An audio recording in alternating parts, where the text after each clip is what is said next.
Moment of inertia and law of conservation of angular moment.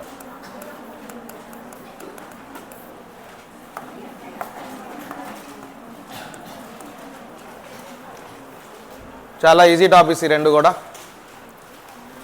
బేసికల్ formula for moment of inertia I is equal to m into r square, mass of the particle into square of perpendicular distance from the axis of rotation. Axis of rotation బట్టి distance మారుతుంది కాబట్టి moment of inertia కూడా మారుతుంది. ఒకవేళ number of particles ఉన్నాయనుకోండి, అప్పుడు total mass into k square. Number of particles ఉన్నాయి కాబట్టి కే అంటే వాళ్ళందరి యొక్క రిజల్టెంట్ డిస్టెన్స్, దాన్నే రేడియస్ ఆఫ్ గైరేషన్ అని కూడా అంటారు. So for any system the formula for I is equal to mk square, where m is total mass of the system, body అయితే body, k for radius of gyration. So దీని problem చూద్దాం. It is a tensor, అంటే scalar లాంటిదే.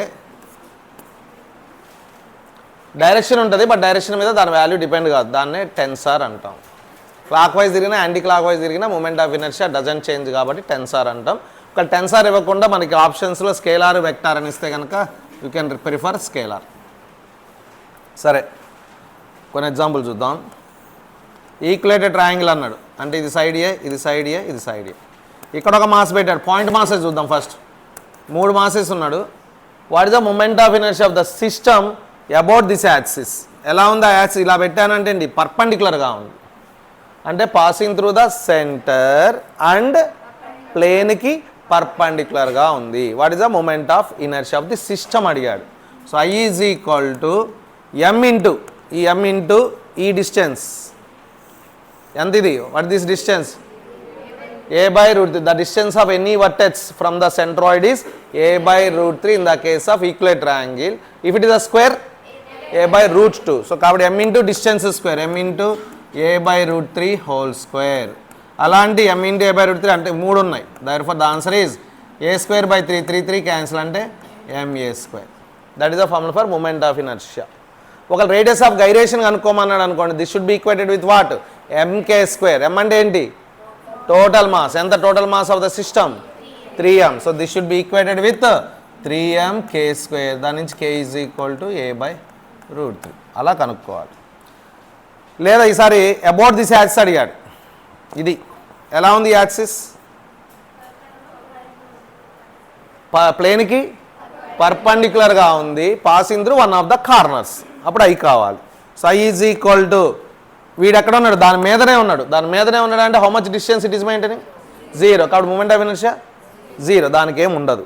దీనికి m into ఈ distance a square plus m into ఈ distance a square. The answer is 2m a square. ఒకవేళ radius of gyration కాబట్టి that should be equated with 3m k square. k వస్తుంది. ఒకవేళ moment of inertia about any side అన్నాడు, ఇది side అన్నాడు, దీని ఎంత? 0. It is on the axis. దీని ఎంత? 0. సో కాబట్టి therefore I is equal to, దాని 0, దీని 0, ఇక్కడ దీని ఉంటుంది m ఇంటూ ఈ distance. What is this distance? ఈ డిస్టెన్స్ ఎంత? a by 2 a. Now you can apply Pythagoras theorem apply చేస్తే √3/2a. So m into √3/2a whole square. ఒక రేడియస్ ఆఫ్ గైరేషన్ కావాలంటే that should be equated with 3m k square. లేదా about any median అన్నాడు. Median, ఇది median, ఏదైనా side నుంచి mid పాయింటే median. ఇప్పుడు చెప్పు దాంది. దీని ఎంత? 0 ఆన్ ద యాక్సిస్. దీని ఎంత అన్నాను అనుకో, m ఇంటూ ఈ distance a by 2 whole square, m into a by 2 whole square. ఒక రేడియస్ ఆఫ్ గైరేషన్ కావాలంటే that should be equal with 3m k. So point masses ఇస్తే ఏదైనా సరే అలానే చేయాలి. మరి పాయింట్ మాసెస్ కాకుండా బాడీస్ ఇచ్చాడు, రింగ్ అని, డిస్క్ అని, వైర్ అని అలా ఇచ్చాడు. Then we should know 2 theorems. What are those theorems? Parallel axis theorem. What is parallel axis theorem? If I take any body, center of mass తీసుకో, the moment of inertia of this body about an axis passing through center of mass is given by IC అనుకుంటే దీనికి ప్యారలల్గా బయట ఉండొచ్చు, లోపల ఉండొచ్చు. బయట ఉంటే పక్కా ప్యారలల్ వేస్తారు, ఇంకా డౌటే లేదు. ఇక బయట ఉన్నాడు అనుకున్నాం, దీనికి ప్యారలల్గా ఉండాలి. Then only you can apply parallel. పేర్లో ఉంది ప్యారలల్ వేస్తారు. ప్యారలల్ వేస్తారు అప్లై చేయాలంటే 2 యాక్సిస్ ప్యారలల్గా ఉండాలి. దాంట్లో ఒక యాక్సిస్ సెంటర్, బయటే ఉండాల్సిన అవసరం లేదు, లోపల ఉండొచ్చు, బయట ఉండొచ్చు, కానీ ఒకటి మాత్రం సెంటర్ నుంచి పాస్ అవ్వాలి. సెంటర్ నుంచి పాస్ అవుతారంటే ఇలా పర్పెండిక్యులర్గా పాస్ కావచ్చు, లేదా ఇలా పాస్ ఎలా అయినా మొత్తం మీద సెంటర్ నుంచి పాస్ కావాలి, ఎట్లయినా పాస్ కావచ్చు. ఇది ఐసీ అయితే ఇది ఐ అయితే వీళ్ళిద్దరి మధ్య దూరం హెచ్ అనుకుంటే then I is given by the formula IC plus MH square. This is parallel axis theorem. What is IC? Moment of inertia of the body about an axis passing through centre of mass. I అంటే moment of inertia of the same body about ఇందాక యాక్సిస్కి ఎలా ఉండాలి వాడు? ప్యారలల్గా ఉండాలి, అంతే, ప్యారలల్గా ఉండాలి. ఐసీ అంటే సెంటర్ నుంచి పాస్ కావాలి, వీళ్ళిద్దరు ఎలా ఉండాలి? ప్యారలల్గా ఉండాలి. Then I is given by IC plus M అంటే total mass of the body, H అంటే వాళ్ళిద్దరి మధ్య ఉన్న పర్పెండిక్యులర్ డిస్టెన్స్. అది parallel axis theorem. This parallel axis theorem can be applied for 1 dimensional body, 2 dimensional body, అందరు అంటే ఆల్ బాడీస్కి అప్లై చేయొచ్చు. ఆల్ రిజిడ్ బాడీస్కి you can apply. 1 dimensional body అంటే ఎగ్జాంపుల్ ఏంటి? వైర్, స్ట్రైట్ వైర్ అనేది 1 dimensional బాడీ, దాని ఓన్లీ లెంతే ఉంటుంది, అంటే యూఆర్ నెగ్లెక్టింగ్ రేడియస్, దాన్ని 1 dimensional అంటారు. 2 dimensional అంటే రింగ్ కావచ్చు, డిస్క్ కావచ్చు, ఒక రెక్టాంగులర్ లామినా కావచ్చు, స్క్వేర్ లామినా కావచ్చు, ఇవన్నీ 2 dimensional. 3 dimensional అంటే క్యూబు, స్పియరు, సిలిండరు, ఇవి అన్నమాట. వీటి ఫార్ములాస్ మనకు కావాలి. సో ఒకటి పారలాక్సిస్ థీరం, ఇంకోటి వచ్చేసి perpendicular axis theorem. What is that perpendicular axis theorem? దీని condition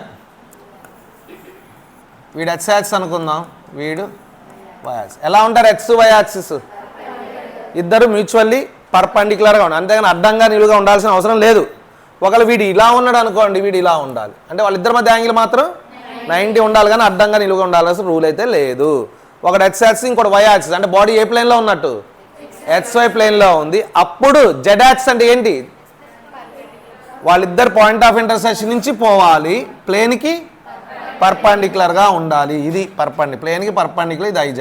so Z axis. So therefore then it is given by IZ is equal to IX plus IY. Body should be in what plane? XY ప్లేన్లో body ఉండాలి, XY ప్లేన్లో body ఉండాలి. అప్పుడు మాత్రమే ఈ formula that is IZ is equal to IX plus IY. ఒకవేళ XZ ప్లేన్లో body ఉందనుకోండి, అప్పుడు what I can write? IY is equal to IX plus IZ. YZ ప్లేన్లో బాడీ ఉందనుకోండి, IX equal to IY plus IZ. So therefore this can be applied only for 2 dimensional bodies. Example ఏంటన్నా 2 dimensional బాడీస్కి? ఇందాక చెప్పాను కదా, rectangle lamina, ring, disc, ఇవన్నీ కూడా square lamina, ఇవన్నీ కూడా 2 dimensional బాడీస్. ఇక్కడ కండిషన్ ఏంటి? ఆ రెండు యాక్సిస్ కంపల్సరీ సెంటర్ నుంచి పాస్ కావాల్సిన అవసరం లేదు. ఇక్కడ మాత్రమే ప్యారలల్లో మాత్రమే ఒకటి పక్క సెంటర్ నుంచి పాస్ కావాలి. బట్ వేరే పర్పెండిక్యులర్ థీరంలో ఇద్దరు పర్పెండిక్యులర్ ఉంటే చాలు, సెంటర్ నుంచి పాస్ అవ్వాల్సిన అవసరం లేదు. అది XY అనుకుంటే జెడ్ యాక్సిస్ అనేది ఎలా ఉండాలి? ఆ రెండు యాక్సిస్కి పర్పెండిక్యులర్గా ఉండాలి, అంటే ప్లేన్కి పర్పెండిక్యులర్గా ఉండాలి. ఆ రెండు పాయింట్ ఆఫ్ ఇంటర్సెక్షన్కి పాస్ అవుతూ ఉండాలి, పాయింట్ ఆఫ్ ఇంటర్సెక్షన్ నుంచి పర్పెండిక్యులర్. అప్పుడు మాత్రం ఇక్కడ అప్లై. సరే, మొత్తం మీద ఫార్ములాస్ చూస్తే కనుక ఇవాళ కూడా ఇచ్చాను, నిన్న కూడా. రింగ్, సర్క్యులర్ రింగ్ తీసుకుంటే అబౌట్ దిస్ యాక్సిస్ కావాలి. అందరి ఫార్ములాస్ వచ్చేసేయాలి, జస్ట్ ఫార్ములా బేస్డ్ అడుగుతున్నాడు. అబౌట్ దట్ యాక్సిస్ ఎలా ఉంది? ఆ యాక్సిస్ ప్లేన్కి పర్పెండిక్యులర్, ఇంటూ కొట్టానంటే పర్పెండిక్యులర్ అని అర్థం చేసుకోండి. ప్లేన్కి పర్పెండిక్యులర్గా ఉంది, పాసింగ్ త్రూ సెంటర్. ఇప్పుడు ప్రతి పార్టికల్ కూడా ఎంత దూరంలో ఉంది? ఈ పార్టికల్ ఇక్కడ నుంచి ఎంత దూరంలో ఉంది? వీడు వీడు వీడు వీడు వీడు వీడు అందరూ కూడా R దూరంలో. సో అన్ని కామన్ తీస్తే దేర్ఫోర్ I ఈజ్ ఈక్వల్, ఇది IC అనుకుందాం, IC is given by mr². అది ఫార్ములా. దెన్ డిస్క్ తీసుకున్నాం అనుకోండి, టేక్ డిస్క్, అదే మాస్ అదే రేడియస్ తీసుకుందాం. అప్పుడు వీడెంత దూరంలో ఉన్నాడు? ఇక్కడ నుంచి R దూరంలో ఉన్నాడు. మరి ఇక్కడ కూడా పార్టికల్ ఉంటుందిగా, వాడెంత దూరంలో ఉన్నాడు? R కన్నా తక్కువ దూరం. ఇది మాస్ M అనుకుందాం, అది మాస్ M అనుకుందాం. ఇది 100 kg అనుకుందాం, ఇది 100 kg అనుకుందాం. ఇక్కడ 100 kg మొత్తం ఎక్కడ ఉంది? రింగ్ కేసులో పార్టికల్స్ మొత్తం ఎక్కడ ఉన్నాయి? రింగ్ అంటే ఎక్కడ ఉంటుంది? సర్కంఫరెన్స్ మీదనే పార్టికల్స్ అన్నీ ఉన్నాయి. లోపల ఎక్కడిది? ఖాళీ ఎక్కడిది? ఖాళీ లేదు కదా. కాబట్టి 100 kg మొత్తం కూడా R దూరంలో ఉంది. మరి డిస్క్ అదే 100 kg మాస్ తీసుకున్నాం అనుకోండి, 100 kg మొత్తం R దూరంలో ఉంటుందా? తక్కువ మాసే R దూరంలో ఉంటుందా? కొంత సర్కంఫరెన్స్ మీద ఉన్నాయి, మిగతాది ఎక్కడుంది? ఇన్సైడ్ ఉంది. ఇన్సైడ్ ఉందంటే డిస్టెన్స్ తగ్గిందా పెరిగిందా? కొంతమంది డిస్టెన్స్ తగ్గిందంటే మూమెంట్ ఆఫ్ ఇనర్షియా తగ్గుతుందా పెరుగుతుందా? తగ్గుతుంది. కాబట్టి ఇది ఎంఆర్ స్క్వేర్ అయితే అది ఎంఆర్ స్క్వేర్ కన్నా తక్కువ. Therefore the formula for I C అనుకుంటే ఇది MR square by 2. So from this you can make a note that for hollow bodies, hollow అంటే ఇక్కడ రింగా సాలిడా, రింగా డిస్కా, రింగ్, హాలో బాడీస్కి ఎప్పుడైనా సరే మూమెంట్ ఆఫ్ ఇనర్షియా ఎక్కువ ఉంటుంది, సాలిడ్ బాడీస్కి మూమెంట్ ఆఫ్ ఇనర్షియా తక్కువ ఉంటుంది. సో దీని ఫార్ములా ఎంఆర్ స్క్వేర్, దీని formula MR square by 2. Okay, ఇప్పుడు ఇది కావాలి, ఈ యాక్సిస్ కావాలి. ఎలా ఉంది ఆ యాక్సిస్? ప్లేన్కి పర్పెండిక్యులర్గా ఉంది అండ్ ట్యాంజెంట్ రిమ్ నుంచి పోతుంది. అప్పుడు ఇది ఐసి అయితే ఇది ఐ అవుతుంది. Then what is the form for I? వీళ్ళిద్దరు ఎలా ఉన్నారు? ప్యారలల్లో ఉన్నారు. So you can apply parallel axis theorem. ఒకటి సెంటర్ నుంచి పోతుంది, అది పక్కా condition. So I is equal formula IC plus M into H square. IC అంటే MR square plus M into వీళ్ళిద్దరి మధ్య దూరం R square. That should be equal to then this is equal to 2mr square. Rim అన్న tangent perpendicular to the plane అన్న ఒకటే. So that is tangent perpendicular to the plane. I tangent perpendicular to the plane 2mr square. For radius of gyration కావాలంటే that should be equated with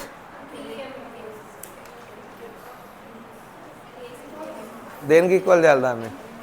mk square. m అంటే total mass ఎంత? ఇది ma. 3m ఎక్కడిది? అన్ని 3m అనుకుంటున్నారా? అక్కడ 3 మాసులు ఉన్నాయి కాబట్టి 3m. టోటల్ మాస్ అనేది నా కాన్సెప్ట్, 3m అనేది కాదు నా కాన్సెప్ట్. కాబట్టి this should be equal to what? mk స్క్వేర్కి ఈక్వల్ చేయాలి. మరి ఇక్కడ కూడా చూద్దాం దా. About this axis I tangent perpendicular to the plane. మళ్ళీ వీడు ఎలా ఉన్నారు? ప్యారలల్గా ఉన్నారు. ఒకడు passing through centre of. Again you can apply parallel axis theorem. So I is equal to IC అంటే MR square by 2 plus M into వీళ్ళిద్దరి మధ్య డిస్టెన్స్ అంటే ఎంత వస్తుంది అప్పుడు? 3/2 MR square. I tangent perpendicular to the plane. Next diameter కావాలి. Diameter కావాలి. ఇది ఒక్క ఫార్ములానే గుర్తుపెట్టుకోండి, మిగతా అన్ని ఉరుక్కుంటూ వచ్చేస్తూనే ఉంటాయి. No need of remembering. Diameter, ఇది డయామీటర్ అంటే ఇదేమంటే అదేనా డయామీటర్, ఇదేనా డయామీటర్. కాబట్టి ఇది ఐడి అనుకుంటే ఇది కూడా ఐడి. ఇది హెచ్ఎస్ అయితే ఇది హెచ్ఎస్ అయితే వీడేమవుతాడు? అప్పుడు వీడేమవుతాడు? కాబట్టి what you can apply perpendicular axis theorem. IH plus IY is equal to IZ. IH plus IY, ID plus ID, 2id is equal IZ. What is the formula? ఇప్పుడే నేర్చుకున్నాం కదా ఇది, MR square. Therefore ID is equal what? MR square by 2. That is I due to diagonal. Same to same ఇక్కడ కూడా disc ఇదైనా same. ఇది ID అయితే ఇది కూడా ఐడి. అప్పుడు వీడేమవుతాడు? ఇది ఐహెచ్, ఇది IY, IZ. Therefore again IH plus IY, 2id is equal to IZ. Formula ఏమొచ్చింది? MR square by 2. Therefore I diameter is equal to MR square by 4. ఇది వస్తే అది వచ్చేసినట్లే. నెక్స్ట్ ఇది కావాలి నాకు, ఇది కావాలి. ఎలా ఉన్నాడు వీడు? ఎవరికి ప్యారలల్లో ఉన్నాడు? వీడు. Can I apply parallel axis theorem between these two? Yes, because these two are parallel and one is passing through centre. అప్పుడు ఇది ఐసి అవుతుంది, ఇదేమవుతుంది? ఐ అవుతాడు. Therefore I is equal to I tangent in the plane parallel to the plane is given by IC. ఇదంతా వచ్చింది MR square by 2 plus M into వీళ్ళిద్దరి మధ్య distance R square. ఎంత ఆన్సర్? 3/2 MR square. అలానే ఇది కావాలి. మళ్ళీ ఇది I tangent parallel to the plane. So I tangent in the plane is given by IC. ఎంత? MR square by 4 plus M into వీళ్ళిద్దరి మధ్య డిస్టెన్స్ ఆర్ స్క్వేర్. ఎంత ఇది? 5/4 ఎంఆర్. ఇవి తెలవాలి. ఫాస్ట్ వచ్చేసారు ఆ ఫార్ములాస్. ఇప్పుడు చెప్పండి, రింగ్ ఇది MR square 2mr square, MR square by 2 3/2 MR square. MR square 2mr square, MR square by 2 3/2 MR. అదే డిస్క్ అనుకోండి, MR square by 2 3/2 MR square, MR square by 4 5/4 MR. అది ring disc. Radius of gyration కావాలంటే that should be equal with MK square. Next thin uniform rod తీసుకుందాం. Thin uniform rod అంటే I'm neglecting radius, only considering length. I is given by the formula ml square by 12. M for mass, L for length, ml square by 12. That is ఎలా ఉంది ఆ axis passing through mid point or centre and లెంత్కి perpendicular ml square by 12. ఇది తెలిసిందంటే ఇది వచ్చేస్తుంది. వీడు ఎలా ఉన్నాడు, ఎండ్ నుంచి పాస్ అవుతుండే లెంత్కి పర్పెండిక్యులర్గా ఉన్నాడు. నౌ ఐ కెన్ అప్లై వాడిద్దరి మధ్య ప్యారలల్స్ థియరం అప్లై చేయొచ్చు, ఎందుకంటే వాడు సెంటర్ నుంచి పోతుంటే ఇద్దరు ప్యారలల్గా ఉన్నారు కాబట్టి. అప్పుడు ఇది ఐ ఎండ్ అనుకుంటే ఫార్ములా ఏంటి, ఐసి అనగా ml square by 12 plus m into వీళ్ళిద్దరి మధ్య డిస్టెన్స్ స్క్వేర్ ఎంత L by 2 అంటే L square by 4 gives ml square by 3. Mid point అయితే ml square by 12, ఎండ్ అయితే ml square by 3. అది thin uniform rod. Then rectangular lamina, ఇది length అనుకుంది, ఇది బ్రెడ్త్. అంటే మీ నోట్బుక్లో పేజ్ ఇది కావాలి. ఎలా ఉన్నాడు వాడు, లెంత్కి పర్పెండిక్యులర్గా ఉన్నాడు, సేమ్ లెంత్కి పర్పెండిక్యులర్గా ఉన్నాడు. Formula ml square by 12. వీడు ఎలా ఉన్నాడు, బ్రెడ్త్కి పర్పెండిక్యులర్గా ఉన్నాడు, అప్పుడు mb square by 12. ఇది కావాలి నాకు, ఇది వీడు ఎలా ఉన్నాడు, వీడు ప్లేన్కి పర్పెండిక్యులర్గా ఉన్నాడు passing through centre. Now I can take, if this is x axis, this becomes y axis and this becomes z axis. What is the formula you can apply? iz is equal to ix plus iy. అనగా ఇది iz అనుకుంటే ic అనుకుంటే ix plus iy అంటే ml square by 12 plus mb square by 12 common this m into l square plus b square by 12. That is the moment of inertia of rectangular lamina about an axis passing through center perpendicular to the plane. మరి square lamina అన్నాం అనుకోండి, square అంటే ఇది L అయితే ఇది LA అంటే B ప్లేస్లో కూడా ఏం పెట్టాలి, ఎల్ఏ పెట్టాలి. అప్పుడు ఇది అవుతుంది ml square by 12, ml square by 12, ml square by 6. అది దెన్ హాలో స్పియర్,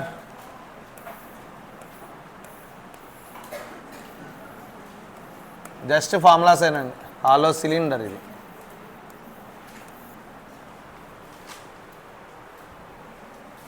ఇలా ఉంది యాక్సిస్. పైపు హాలో పైప్ని విసిరేసామనుకోండి ఫ్లోర్ మీద ఎలా పోతుంది, ఇలా తిరుక్కుంటూ పోతుంది అబౌట్ దట్ యాక్సిస్, అంటే యాక్సిస్ చుట్టూ తిరుగుతూ పోతుంది. ఏం కనపడుతుంది నీకు ఇక్కడ, వీడెవడు రింగ్కి ఎలా ఉంది ఇది, ఫార్ములా ఏంటి, mr square, అంతే అదే answer. So mr square about the natural axis mr square.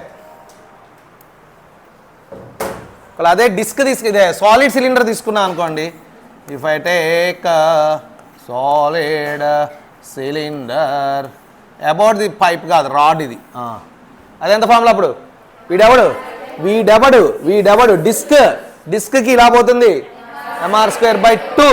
So mr square by 2 అంతే. ఇది కావాలి, వీడు ఎలా ఉన్నాడు, పాసింగ్ త్రూ ద సెంటర్. ఇగో లెంత్కి మిడ్ పాయింట్ నుంచి పోతాడు, లెంత్కి పర్పెండిక్యులర్గా ఉన్నాడు. వీడెవడు రింగ్కి ఇది ఎలా ఉంది, డయామీటర్. ఫార్ములా అంటే రింగ్కి డయామీటర్ అంటే mr square by 2 ప్లస్ లెంత్కి పర్పెండిక్యులర్ ml square by 12 అంతే. ఇది కావాలి, ఇది సెపరేట్ గుర్తుపెట్టుకోకల్లా. వీళ్ళిద్దరు ఎలా ఉన్నారు, యూ కెన్ అప్లై ప్యాలెస్. లేదా ఈ రింగ్కి వీడు డయామీటర్ అనగా mr square by 2, లెంత్కి ఎండ్ ml square by 3 అంతేగా ఎండ్. ఇప్పుడు ఇది వీడెవడు డిస్క్కి డయామీటర్ mr square by 4, లెంత్కి ఎలాగో మిడ్ ml square by 12. ఇక్కడ కావాలి మళ్ళీ డిస్క్కి mr square by 4 బట్ లెంత్కి ఎడ్జ్ కాబట్టి ml square by 3 అంతే. Hollow cylinder, solid cylinder formulas ఒక 5-6 టైమ్స్ రాసేసుకోండి, అయిపోతుంది. ఎలా అనేది చెప్పేశాను, గుర్తుపెట్టేసుకోవచ్చు. డైరెక్ట్గా ఇస్తాడు వాల్యూస్ ఇస్తాడు, డైరెక్ట్ సబ్స్టిట్యూషన్, లేదా L ఈజ్ ఈక్వల్ 6R అని ఇస్తాడు, అప్పుడు L బదులు 6R పెట్టి కూడా అలా అడుగుతాడు. ఇక పోతే finally hollow sphere, solid sphere, hollow sphere, వాడెవడు స్పియర్కి దాన్ని ఏమంటారు? Any line passing through centre is diameter. ఎన్ని డయామీటర్స్ పాసిబుల్ స్పియర్కి? ఇన్ఫైనైట్. ఓకే, ఫార్ములా వచ్చేసి 2/3 mr². అదే సాలిడ్ స్పియర్ తీసుకున్నాం అనుకోండి, సాలిడ్కి ఎక్కువ ఉందన్నానా, హాలోకి ఎక్కువ ఉంటుంది అన్నానా? హాలో, ఎందుకంటే దూరంగా పోతారు హాలో అంటే. సాలిడ్ అంటే దగ్గరకు వస్తారు కాబట్టి రేడియస్ తగ్గింది డిస్టెన్స్. అప్పుడు ఫార్ములా వచ్చేసి దానికంటే తక్కువ ఉండాలి 2/5. అదేంటి సార్ తక్కువ ఉండాలని చెప్పి 5 వేస్తారే, డినామినేటర్ పెరిగితే వాల్యూ తగ్గుతుంది. 2/5 mr². ఇప్పుడు ఇది కావాలి అంటే ఎలా ఉంది? ఇడు టాంజెంట్ దీనికి ప్యారలల్లో ఉన్నాడు. You can apply parallels theorem. So I tangent అనుకుంటే 2/3 mr² IC plus m into వీళ్ళిద్దరి మధ్య డిస్టెన్స్ 2/3 + 1 దట్ ఈస్ 5/3 mr². ఇది కావాలి మళ్ళీ వీళ్ళిద్దరి మధ్య ప్యారలల్స్ థీరం. ఐ టాంజెంట్ అనుకుంటే 2/5 mr² plus IC plus m into వీళ్ళిద్దరి మధ్య డిస్టెన్స్ mr². 5 ఇటు పోదు, 5 + 2 7/5 mr². అది ఒకవేళ solid sphere moment of inertia ఇచ్చాడు, దాన్ని మెల్ట్ చేసి ఒక సాలిడ్ సిలిండర్ లాగా తయారు చేశా, దాని లెంత్ ఇచ్చాడు, మూమెంట్ ఆఫ్ ఇనర్షియా కనుక్కోమన్నాడు. ఫస్ట్ సాలిడ్ స్పియర్ ఇచ్చాడు, దాని మూమెంట్ ఆఫ్ ఇనర్షియా I అన్నాడు. దాన్ని మెల్ట్ చేసి ఒక సాలిడ్ సిలిండర్ లాగా తయారు చేశాను, whose length is L something ఏదో వాల్యూ ఇచ్చాడు అన్నాడు అనుకోండి. సాలిడ్ స్పియర్కి formula I is equal 2/5 mr². Nothing is given, own axis. Solid సిలిండర్కి అబౌట్ దిస్ యాక్సిస్ కనుక్కోమన్నాడు. Formula solid mr²/2. ఇక్కడ m అయితే అక్కడ కూడా m ఏనా కాదా? సేమా? మాస్ సేమ్ బట్ రేడియస్ సేమా కాదు. బట్ ఇంకెవరు సేమ్? Volume same. ఎందుకంటే సాలిడ్ స్పియర్ని మెల్ట్ చేసి సాలిడ్ సిలిండర్ లాగా తయారు చేశాను అంటే ఈ మెటీరియల్ ఆ మెటీరియల్ సేమ్ అంటే ఎవరు సేమ్? Density same. మాస్ సేమా కాదా? మాస్ అంటే ఏంటి? Quantity of matter. ఇదే మ్యాటర్ మళ్ళీ దానిలాగా తయారు చేశాను, మ్యాటర్ ఏం మారలేదు.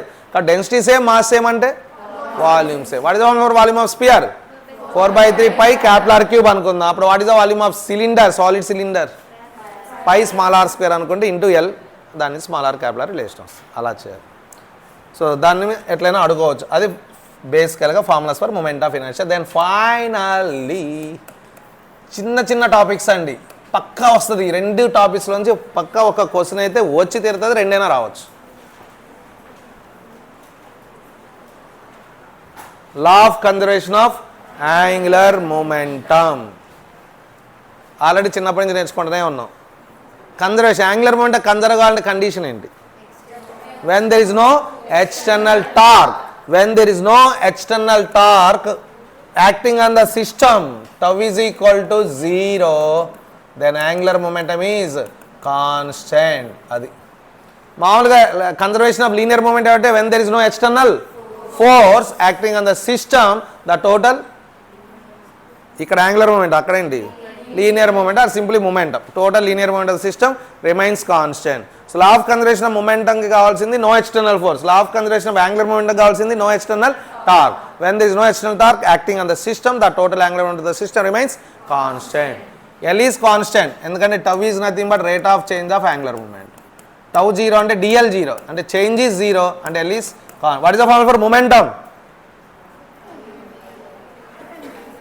మామూలు మొమెంటం ఫార్ములా ఏంటి? Mass into velocity. అక్కడ మాస్, ఇక్కడ మూమెంట్ ఆఫ్ ఇనర్షియా. అది ఇనర్షియా ఇన్ ట్రాన్స్లేటరీ మోషన్, ఇది ఇనర్షియా ఇన్ రొటేటరీ మోషన్. దాన్ని మెజర్ చేసేది mass is the measure of inertia, moment of inertia is the measure of inertia in rotatory motion. కాబట్టి అక్కడ m into v, m అంటే mass, v అంటే velocity. అక్కడ mass, ఇక్కడ moment of inertia, అక్కడ velocity, ఇక్కడ యాంగులర్ వెలాసిటీ. అంటే L formula ఏంటండి? I omega is constant or I1 omega 1 is equal to I2 omega. ఇది దీని మీద అప్లికేషన్స్ చూద్దాం. ఒక రింగ్ ఉంది, mass m, radius r, rotating with angular velocity omega. ఈ రింగుకి ఈ రింగుకి ఇక్కడ ఒక స్మాల్ m అనే మాస్ని అటాచ్ చేశాను, ఇక్కడ ఒక స్మాల్ m అనే మాస్ని అటాచ్ చేశాను జెంటిల్గా, అంటే టార్క్ ఏం అప్లై చేయకుండా. ఒమేగా డాష్ ఎంత అన్నాడు. So as there is no actual torque, initial angular momentum is equal to final angular momentum. What is the formula for our angular momentum? I omega, అంటే I1 omega 1 is equal I2 omega. I అంటే formula ring mr² into omega is equal to, ఇక్కడ ring తిరుగుతుంది plus వీళ్ళు కూడా తిరుగుతున్నారు, వీడంతా m into ఇంత దూరం r, mr² plus mr² 2mr² into omega dash ఎంత వస్తే అంత. ఒక డిస్క్ అని ఇచ్చాడు, రింగ్ అనకుండా డిస్క్ అని ఇచ్చాడు, అప్పుడు mr²/2, ఇది కూడా డిస్కేగా, అప్పుడు ఇక్కడ కూడా /2 వేయద్దు ఎందుకంటే పాయింట్ మాసెస్, దానికి /2 ఫార్ములా, డిస్క్కి అయితే /2 ఫార్ములా, అప్పుడు ఒమేగా డాష్ వస్తుంది.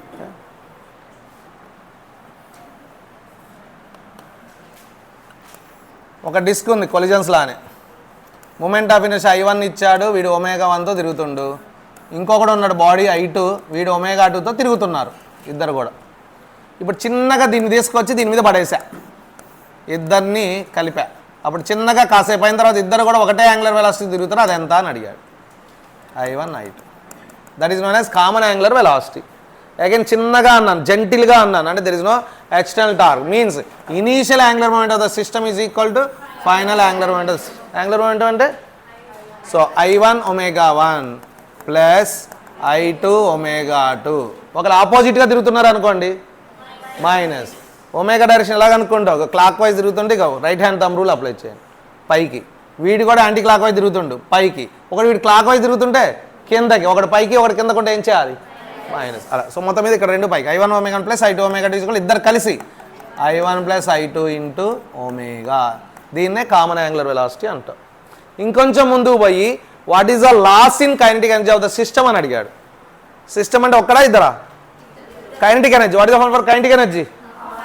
అక్కడ ½ ఇక్కడ ½ I omega square. So loss of kinetic energy of system, loss of kinetic energy of system, initial minus final. Initial ½ I1 omega 1 square plus ½ I2 omega 2 square. ఒకవేళ ఆపోజిట్గా తిరుగుతున్నారు అనుకోండి, అప్పుడు ½ I1 ఒమేగా 1 స్క్వేర్ ప్లస్సే ఉండాలి. Kinetic energy అనేది scalar, it doesn't depend upon direction, డైరెక్షన్తో దానికి సంబంధం లేదు కాబట్టి ప్లస్సే ఉండాలి. Minus final ½ into I1 plus I2 into omegas, అంటే ఈ ఒమేగాని దీంట్లో సబ్స్టిట్యూట్ చేయాలి, లేదా డైరెక్ట్గా ఒక షార్ట్ కట్ ఫార్ములా ఉంది. Loss in kinetic energy perfect inelastic కొలిజన్లో నేర్చుకున్నాం, కెపాసిటర్స్లో నేర్చుకున్నాం, అన్ని చోట్ల నేర్చుకున్నాం. What is the formula? Without finding omega ½ I1 I2 by I1 plus I2 into omega 1 minus omega 2 holes, అది లాస్. ఇక్కడ పర్సెంటేజ్ లాస్ అడిగితే loss by initial value into 100. Fractional loss అంటే loss by initial value, fractional gain అంటే gain by initial, fractional profit అంటే profit by initial value, fractional retain అంటే retain by initial. Fraction అంటే ఎప్పుడు కూడా by ఉండాలి, దేంతో బై చేయాలి, ఇనీషియల్ దాంతో. పర్సెంటేజ్ అడిగితే ఇంటూ 100, అది లా of conservation of angular momentum. Okay, దీని మీద ఇంకో అప్లికేషన్ చూద్దాం. ఆల్రెడీ ఎక్స్పాన్షన్ ఆఫ్ సాలిడ్స్లో ఒకటి చూసాం. ఎర్త్ ఉంది బాబు, ఎర్త్ ఉంది. What is the time period of earth? Self rotation of earth. Earth తన చుట్టూ తాను తిరగడానికి, ఒకసారి తిరగడానికి ఎంత టైం పడుతుంది? 24 hours. ఓకే, అది duration of the day, length of the day is 24 hours. ఇప్పుడు ఏం చేశాయంటే అనుకోకుండా ఇది గ్రావిటీ బాగా ఎక్కువ కావటం వల్ల బయట ఉన్న మాస్ అన్ని లోపలికి లాక్కొని ఈ రేడియస్ ఆర్ఎల్లా R/2 అయింది వితౌట్ చేంజింగ్ మాస్ మారలే, లాక్కుంది కదా అదే. ఇప్పుడు టైం పీరియడ్ ఎంత? ఇప్పుడు టైం పీరియడ్ 24 hours మామూలుగా అయితే, ఇప్పుడు టైం పీరియడ్ ఎంత? ఇది question. Earth shrinks without changing its mass to half of its radius, then what happens to time period of the earth? What is the condition? Again, there is no external torque, కాబట్టి I omega is constant. I and formula, earth can be treated as earth sphere, solid sphere. What is the formula for I? 2/5 m. ఎలాగో constant కాబట్టి గుర్తు లేకపోయినా పర్లేదు. Omega formula 2π/t is constant. 2/5 మారదు, mass కూడా మారలేదు, 2π అంటే t అటు పోతే T is proportional to R square. R సగం అయింది, అప్పుడు టీ సగం స్క్వేర్ అంటే 1/4 టైమ్స్, అనగా 1/4 into 24 hours. That is 6 hours ఒక రోజు అయిపోతుంది అన్నమాట. So it's duration of the day becomes 6 hours. What is the decrease in the duration of the day అడిగాడు అనుకోండి, 24 - 6 18 hours. అది లా ఆఫ్ కన్జర్వేషన్ ఆఫ్ యాంగిల్. ఈ రెండు టాపిక్స్ తీయండి, సినాప్సిస్ కంప్లీట్ చేయండి. ఎందుకు ఇచ్చాం ఈ వీక్ మొత్తం ఆల్టర్నేట్ డేసే ఎగ్జామ్ ఉంటుంది, గ్రాండ్ టెస్ట్. ఆల్టర్నేట్ డేస్ సినాప్సిస్లో అయినా చేసుకోండి లేదా పాత పేపర్లన్నా చేసుకోండి. మళ్ళీ నెక్స్ట్ వీక్ రోజు ఉంటుంది, ఇక లాస్ట్ వీక్ మిగిలింది, అప్పుడు కూడా ఆల్టర్నేట్ డేస్ ఉంటుంది. ఇక టైం లేదు, ఈ వీక్ అయిపోతే ఇంకెన్ని వీక్స్, అది 2 వారాలు. మీ లైఫ్ మొత్తం, మీరు తర్వాత లైఫ్ అనగా ఎగ్జామ్ అయిపోగానే ఇంటికాడ ప్రశాంతంగా ఉండాలి అంటే కనుక ద ఓన్లీ ఛాన్సెస్ మంచి మార్క్స్ రావాల్సింది. రాకపోతే నరకం కనబడుతుంది, నాకంటే మీకు బాగా తెలుసు. Do you want to go to hell? You want to go to heaven? Then ఇప్పుడు ఈ 2 వారాలు ఒక హెల్ అనుకోని, ఈ 17 రోజులు హెల్ అనుకోని చెప్పి, నరకంలో ఏంటంటే ఏ తప్పు చేసినా ఎవడు కొడుతున్నాడు, భయం భయం భయం భయం, ఆ భయంతో చదవండి, యూ విల్ గెట్ ఇట్.